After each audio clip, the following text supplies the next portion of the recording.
Hey guys, good morning. John Snedeker here with Notary Signing Agent Blueprint. It is a special good morning. It's an early morning. It's about 5:45 here. I had a pretty late meeting actually too. So I'm up, I'm ready to go. I just had breakfast and today we're actually just going to go over something really basic. I wanted to show you guys not so much a typical day, but I wanted to go over some things that I do in the morning when I'm printing documents to sort of just get you more familiar about what it takes to print the documents, what I do, and just kind of show you how that works. So I don't have the mic on, but I have it here on the desk, so you can probably still hear me good. I'll be moving around just a little bit. So I have a couple of orders here that I'm going to be printing out so you guys can see. We also have a couple of FedEx packs and UPS packs. Okay, so I'm going to print one FedEx and one UPS. The way that you determine that is actually on the paperwork. So when you get clients, you'll actually know which client uses which one. And so in my program, but regardless of my program, it took me about 5 years to figure out how to get the pack sent to you for free from FedEx and UPS delivered right to your door. There's a lot of different types of shipping material that they have. You need the correct ones, guys. There's actually some companies they'll ding you like $5 on an order if you're not sending back in the correct material. So there's a lot of different ones out there. You don't want to be confused, but either way, my point is to sort of get to this point, you need to know which ones to grab. You got to get them, and you have not only the pack, but you also have the clear vinyl sleeve where the shipping label goes in. And so there are some envelopes that have them all together that are more sort of like thinner cardboard kind of thing. Not cardboard, but you get my point, so the harder material. These are the soft poly ones. And what that allows you to do, or sort of makes you have to do, is take that clear vinyl sleeve and put it on the outside of it. So you actually have to manually stick them on every one because it's not a one piece, it's sort of the two pieces. And so once you have those and you get all those sort of set up, I usually try to get about 50 to 100 sent. I'll usually do that for like 2-3 months. I'll get it sent like every week, and I'll have maybe like 600 of them, and that'll last me for a very, very long time. And so I just get that set up sort of in the corner, and it takes a while to do it. I like to say that it's sort of when you sort of think everyone's like a $100 bill, $150 bill, $75 bill, it makes it a lot easier to go through that for a little bit of time. So that's how I do it personally, just sort of knock it out all at once. So anyway, we're going to be printing 2 orders. Let's go ahead and get started. Probably should have been talking while the printer's going, but it's going to be a little bit loud in here. So I'm going to go ahead and print this first order. This one's going to be a UPS shipping label here. So basically what I do is I'll open up the document. It's going to open up in Adobe. I'm not going to show you the screen or anything, not yet anyway, or not today. But we're just going to be basically opening it up. And this one's a 94-page document set. So I'm going to go ahead and print this one twice and just sort of walk through what I do to save time a little bit. Whether you're new, whether you're experienced, the ideas will help you become more efficient, fit more orders in your schedule, and really just seamlessly sort of operate if you're not really sure what to do. So all the settings are already configured because I do print a lot. This is the HP. I adjusted the camera so you can see this a little bit. This is my HP P3015. I actually bought this brand new back in 2008 or 2007, 2008. Either way, it was very expensive, and it's way more expensive now. But the idea is I still have it, guys. We're talking 10, 11, 12 years later. So all the settings are configured. It's a dual tray printer. It's got the letter on the bottom. It's got the legal on the top. There's sort of 2 trays here, and I have huge kind of stacks of paper here. I buy them by the case. I have multiple cases over there. I have about 5 cases of paper over there. I do a lot of good business. You got to be prepared with the inventory piece. So everything's really configured, and so it's going to be printed by the choose paper source by PDF page size. So I'm going to go ahead and print this out. Everything looks good to me, and I'm not sure if you'll be able to hear me through the printing, but I may still chat a little bit. But while this is printing, you're always going to want to, if you're doing 4, 5, 6 orders a day, you're going to want to have your paper sort of close by so that when it runs out of paper that you can immediately pull out the tray, throw in the paper, and just keep it rolling. So this is going to spool as it's printing. Once it stops spooling, what I'm actually going to do is go in the, I'm going to look on the computer and I'm going to look through the actual document, and I'm going to write notes down for the numbers. So the first thing that you do when you meet a client is you're obviously shake their hand and everything, but when you sit down, you're going to want to go over the number sheet. I don't look at all the documents thoroughly before closings. I've done this for so long, it really doesn't matter to me anymore. And so the only thing I really do look at are two things. Number one, the closing disclosure and the numbers. What I want to know is if they're expecting money back to them or if they owe money. And if they owe money, sometimes depending on the company, it needs to be in a certain form. Certified cashier's check, or maybe a personal check is okay, maybe a wire transfer. And so it's really simple. You just want to have that understood for every closing, so that way there's no surprises at the closing table. If you have to call them, the title company, ahead of time, you're giving yourself the ability to call them ahead of time because you've already sort of done this. And so this one's almost done spooling, so I'm gonna be clicking through here just to check it and write down my notes. And that way it really just ensures a smooth closing for yourself. You sort of already know what's expected before you get there, and that may not be helpful for when you're doing 1 or 2 closings. It may not make any difference at all. But with 4, 5, 6, 7, 8 closings a day, you can guarantee it's going to be helpful to you, okay? So when you know that ahead of time, it just makes your job a lot easier. And so we're almost done spooling here. Now this again is the UPS one, so I can obviously move the UPS thing over.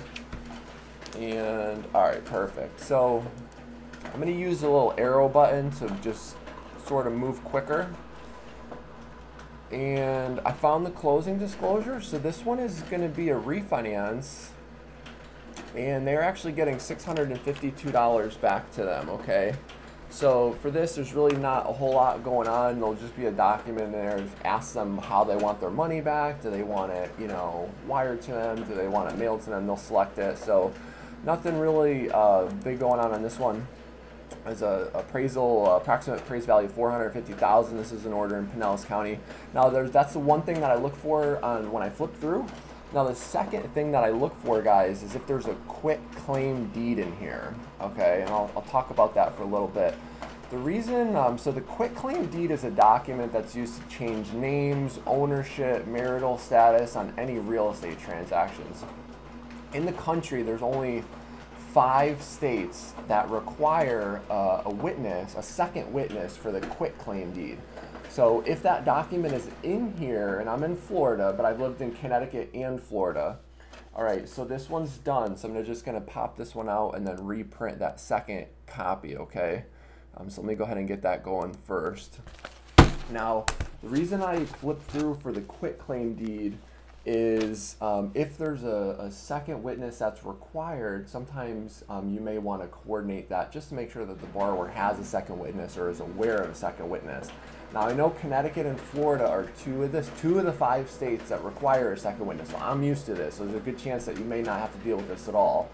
The reason why I check to see if it's in the paperwork is so that way, sometimes when you get there, if they don't have a second witness, some title companies don't want you to have them sign the paperwork, and some title companies do want you to have them sign the paperwork without it, and then they will follow up to get that quit claim deed notarized and get the witnesses as well. So the reason why I check to see if it's in here, other than the numbers and the quit claim deed, is just for a smooth experience for my day, okay? And that allows me to perform better, fit more closings in my schedule, not deal with any bigger surprises. It just makes everything easier for me, and in turn that makes everything easier for the clients. I'm not showing up late to appointments because we're waiting on witnesses. It's a lot easier. So again, you're probably not going to have to deal with this if you're not in those 5 states. Connecticut, Florida, I think Louisiana is another one, and I'm sorry, it's like 6 o'clock in the morning, so I forgot the other 2. So either way, again, this is respooling, but it doesn't look like there's a quit claim deed in this one, so we're good to go. And so really what I'm going to do is I'm going to flip through. I'm going to put my little finger helper on. I'm going to flip through and find the shipping label, which is already here, and find the closing disclosure and put that on top is really all I'm going to do. So I've done this a million times, and lots of times. So we're really just pulling out the stack. Now this one's got 2 closing disclosures, okay? So I'm going to put the closing disclosure right on top. I'm going to put the shipping label on top of that. And I'm going to take the shipping label and just sort of fold it over to be snug on the documents. And the reason why I do that is just to keep everything organized. So that way when I go and meet with people, when I pull out both stacks of paperwork, I know which one's mine, I know which one's theirs. And I'm actually going to pull this shipping label out of that document, and that stays with me, okay? And so basically my little bundle is going to have the shipping label wrapped, and it's going to have that second shipping label on top, and that way theirs is identical to what I have, just minus a shipping label, okay? They don't really need that. I retain it because in case I need the tracking number, I don't need to follow up with the company if there's any issues or headaches, or, I mean, stuff happens, we're all human, right? And so if you ever need to refer back to it, you sort of have that for your records. Now this is a perfect example, guys. We're running out of letter paper here, so we're just going to basically pull it out on the fly. Give me 1 second here. I just sort of moved the printer the other day, so I just got to move it back so I can get the drawer out for you and show you guys how it's done. So it's not all that glamorous, I'll tell you, putting paper in at 6 a.m. But when you're able to fit 3, 4, 5, 6, 7 orders in your schedule, it makes it all worth it. It's great money, it's flexible gig. You guys are here in the Facebook group or here on YouTube. Go ahead and comment in where you're tuning in from. I'd love to know. But ultimately, it's not the most glorious job for the paper in the morning, but it works out really well for income and your schedule and your overall well-being. So what I'm doing right now is I'm just going to fan the papers. I fan the papers because that helps it not get stuck at all or jammed in the printer. So I just really fan it twice, and I'm going to shove it in the back of the drawer first because there's this little lip here, and then I'm going to sort of click the top because there's 2 things that click as well. So once you fan it and click it, we're back in, and we're off again. So I have the second shipping label here. I'm just going to throw that onto the other package, and I'm going to wait for these to sort of finish up, bundle this up, throw it in, and we'll do number 2. So yeah, go ahead and comment in where you're tuning in from. We are almost at 1,000 people in our private Facebook group. So if you haven't joined us, you can check out on Facebook Notary Signing Agent Blueprint group. And join us. It's a free group. It's private. So if you need questions answered, we'll be more than happy to help you out. All right. So this is a customer copy. All right. I don't need to do anything reorganizing with that. That's going to go on the bottom. I have mine snug on the top. All right. And I'm going to write down the time of the order on the outside of the label. Okay. And the reason why I do that is because when I have a lot of closings scheduled, I like to just keep everything neat and orderly. If I need to pull out a certain time, I don't, if you have 5 orders, you need to know the times in case you need to go check the documents, or if you get a phone call on them. It just makes it much easier for yourself to stay organized. Which, the more organized you are, the more money you make, okay? The more money you make, the more people you're helping. So if you're interested in either 2 of those, I highly suggest that you stay extremely organized in any business or any sort of area of your life. So I'm just going to go ahead and move this one off to the side. And also what I do is I stick the order confirmation sheet just sort of right on the top. So that's really all I do with that. This next one, so I'm going to X out of this PDF document. Again, no quitclaim deed, numbers look good, nothing crazy there. Let's go ahead and get this other one printed here really quickly. All right, so that was a 94 pager. This one's going to be, looks to be about 126 pages. And I apologize for my voice if you're sounding a little scrappy. I had to talk a lot last night at the meeting. Stayed out a little bit late, but no excuse not to get up early and help people today. So, all right, so this one's going to be about 126 pages. Let's go ahead and get this one printed and see what it looks like. Right now, at certain companies, guys, there's hundreds and really thousands of companies that you could work with, but every company is going to send you an order sheet for where you're going, who you're meeting with, what their phone number is, all that good stuff. You'll want to call to confirm the appointment. And sometimes there's going to be instructions of what to do, what not to do. Now, generally, they all say the same thing, but when you regularly work with clients, you'll know what they're looking for. Blue ink or black ink, or they all pretty much say the same thing with, you know, nicer dress, essentially, of what to wear. What I still do is try to just review the instructions, and what I'll do is I'll underline, while it's printing, to be efficient, I'll underline anything that stands out of outside of the norm, or anything that I'm going to need to remember while I'm with the customer, okay? So not only do I do that for the numbers of if they owe money, if they're getting money back, I will underline the instructions of anything that I sort of want to remember later, okay? So this one's got the closing, no, it's got the settlement statement on top. Give me 1 second here. What I'm just going to do is flip through, find this closing disclosure, and give me 1 second here. Let's see what's going on with the printer here today. All right.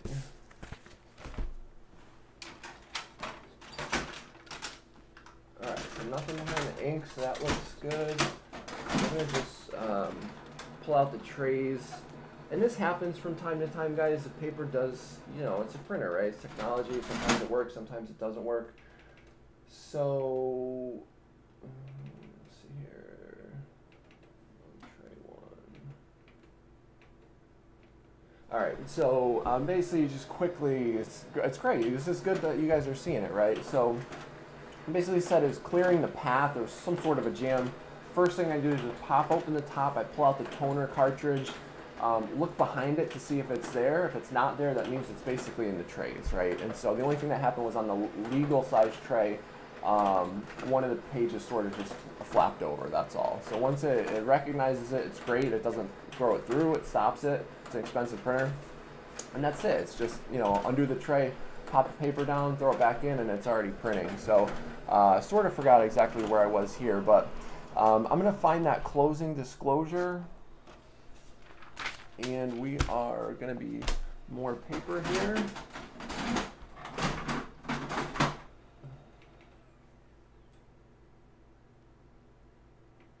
Alright, so the other thing it partially does is sometimes it'll sense when the documents are scanned in, it will maybe sense that it's a different size than 8.5 by 11 or 8.5 by 14.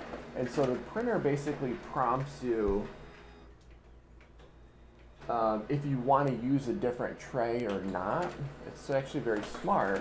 And it really, it thinks it's smart, but it's just really slowing me down. But that's okay. All you do is basically, and this is what I do for my particular printer, you just really hit 2 buttons to make sure that it prints on the legal size, because that's basically, I already know what it needs. And this happens on this particular title company, but more so from certain lender packages that they have. And so when it stops, it's going to be a little bit annoying, but I want you to see the realities of it's not that bad. It's just hit a couple buttons a few times. It's 126 pages. If I hit it 4, 5, 6 times, it's not a big deal. Do that twice. Well, it's going to add another, 2, 3, 4 minutes in my morning. It's not a big deal. So, but anyway, I found the closing disclosure here. It's appraised value $262,000, and this client's going to be getting about $567 back. And so no need to worry about it. If they owe any money, they just show up, do the closing, and tell them they're getting money, and then they select it at the closing actually how they want that money back. And that paperwork's just going to be in the loan documents as well. Okay. So other than that, I'm just flipping through quickly to make sure there's no closing. I'm sorry, no quitclaim deed. Now again, there's only 5 states that's required, so don't worry about it too much. But if you're one of the 5 states, you likely already know that there's a second witness required, I think on 4 of the states.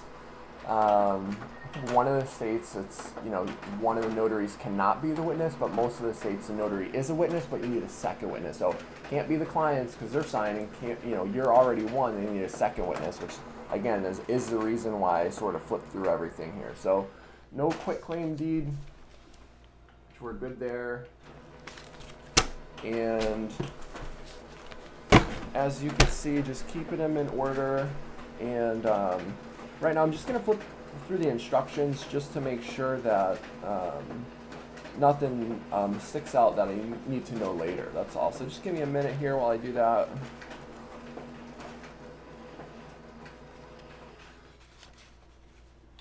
Alright, so this one's done. Let's go ahead and reprint this to continue to maximize that efficiency in my schedule for the morning. Alright, so just a few things on the instructions for you guys to know. Again, they're all virtually the same thing, but this one's talking about, you know, the package must be dropped the same day if you do closings prior to 5 o'clock in the afternoon.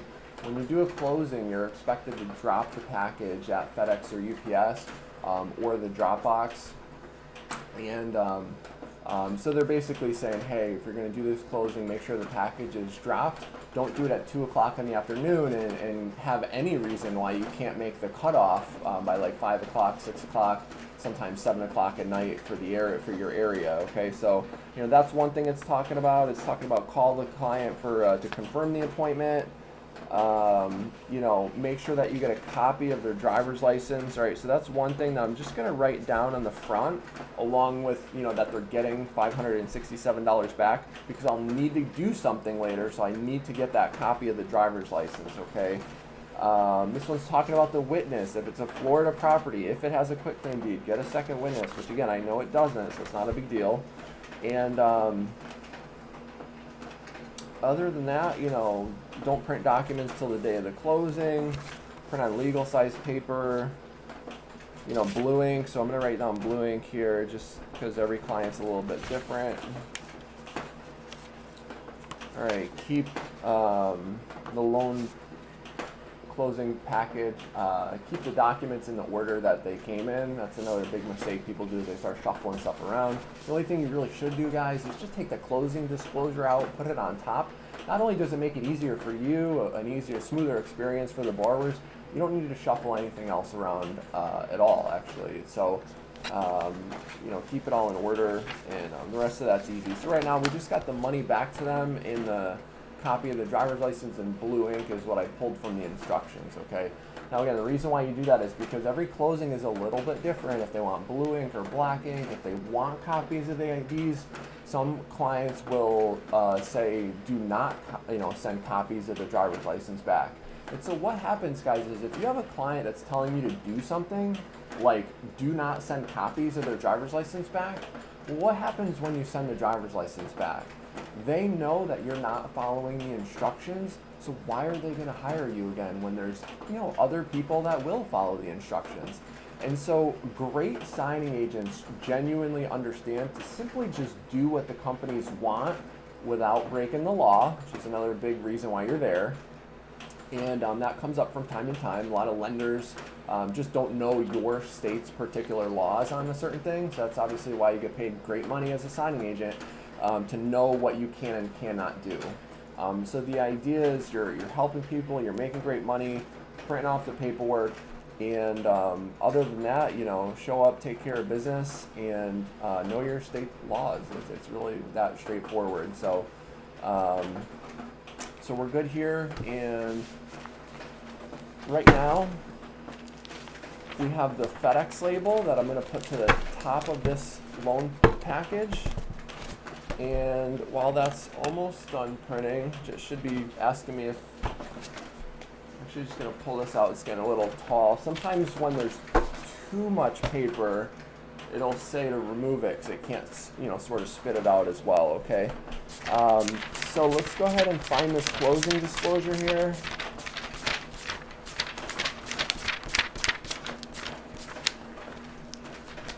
Right, so this one's a little bit further back. Perfect. All right, guys, hope you're having a great morning. Again, it's about 6:10, 6:20, something like that. and got the closing disclosure, pulled it out, put it to the top. I already know they're getting money back. So at this point, we're really just waiting for the documents to finish. We can wrap up with that. I'll write the time of the order on the outside, and that's that. So this one was obviously a lot easier printing than the first one because it sort of recognized that I didn't need to hit the buttons. Or maybe I did hit the buttons, I don't know, it's super early. So got the labels, we're gonna wrap this one first. We have the instructions on the top, and then we have the client's copy on the bottom. All right, so let me go ahead and just, it's basically how I do that. All right, this one's buttoned up. I'm gonna get the time of this one written down on the front as well. And we are good to go. I have both my orders. That wasn't too long. We had a few snags. We had a paper jam. This is great for you guys because it does happen. You got to know how to do this on the fly. We had a paper jam. We had the little tech thing on the printer to hit the buttons when it thinks that it's a different size than the legal or letter size. So we went through that. We got that. We got the instructions. Printed everything out. We're good to go. Today's going to be a great day. I hope you guys have a great day. If you have any questions that I can help you with, go ahead and comment in below. If you're on YouTube or Facebook, join us on Facebook in our private group. We're almost at 1,000 people. Join me on YouTube. Subscribe, hit the bell, do whatever you do for that. We love you. And if you have questions, let me help you. Comment in whatever your questions are. Comment in where you're tuning in from. And come join us in our private Facebook group, okay? So I hope you guys have a fantastic day. Thank you for being here. I care about your success, and let me know what I can do for you. Have a great day.